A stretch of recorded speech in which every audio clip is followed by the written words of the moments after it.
In the previous video, we left off with the two banks, customer service manager, and their pay and benefits for each of customer service and manager. So we figured out that $992,000 is the total that Bank 1 pays out to its employees. So bank pays $992,000 to its employees. So the same thing applies here, except here we're going to be taking a different row, different column. Different, in this case, different column. So you can multiply in any order that you want. I mean, you can now go with the second row in the second column, but keep in mind that if you take this times this, then that produces the value in the second row, second column of the new matrix.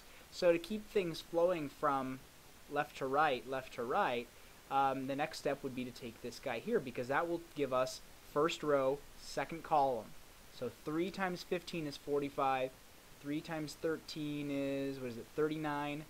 So we have 45 plus 39, 75. I believe that's 84, if I'm not mistaken. So in benefits, notice that we took the benefits for Bank 1 for each of the two employee types. And we said that that's $84,000 in benefits to customer service and managers over at Bank 1. Now similarly, now we can go and do our second row. So it just kind of flows nice and freely here. If we now go to the second row, which is going to involve the second row here, and we can start with the first column. So I'm going to take the first column over here. So 28 times 2 is 56. 56 plus 44 is, I believe, exactly 100. So what does that mean? Well, we just took Bank 2 and multiplied it by the pay column. So we took customer service times customer service pay plus managers times manager pay. Well, hey, guess what? Bank 2, this was for Bank 1, Bank 2 pays $100,000 to its employees. And what's this going to represent? Well, now we're taking second row, second column. A little bit more color in here, maybe. Let's do red. So there's second column times the second row is going to produce the value in the second row, second column. So we have 3 times 2 is 6, 3 times 1 is 3, 6 plus 3 is 9. And so that means that Bank 2, for each of the two employees, pays $3,000 and $3,000, while overall, to 3 employees, it pays $9,000 in benefits. And that's our full-on interpretation.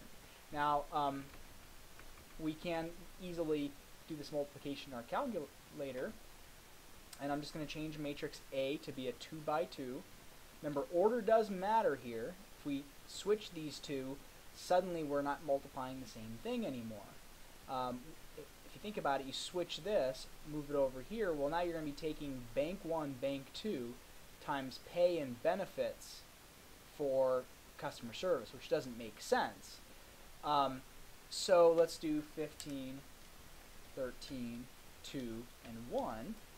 And then for our next matrix, we're going to do a 2 by 2. So I'm going to come over to matrix B, 2 by 2, and I'm going to type in 28, 3, 44, and 3.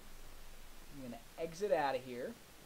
I'm going to go to matrix, pull in matrix A, number 1. You don't even have to do the multiplication sign. You can just pull in B now.